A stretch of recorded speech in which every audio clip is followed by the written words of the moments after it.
महत्वाची बातमी आहे। लाडक्या बहिणीवरून सुरू असलेल्या आरोप प्रत्यारोपाची ही बातमी। सध्याचं सरकार लाडकी बहीण म्हणतं आणि तिलाच धमकी देतं असा टोला शरद पवारांच्या राष्ट्रवादीच्या खासदार सुप्रिया सुळेंनी लगावलाय।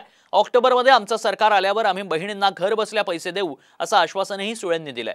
दरम्यान आम्हाला मिळत असलेल्या वाढत्या प्रतिसादामुळे डॉक्टर अमोल कोल्हे आणि सुप्रिया सुळेंना नैराश्य आलंय। त्यातूनच ती विधानं समोर येतात असा पलटवार अजित पवारांच्या राष्ट्रवादीचे खासदार सुनील तटकरे यांनी केलाय।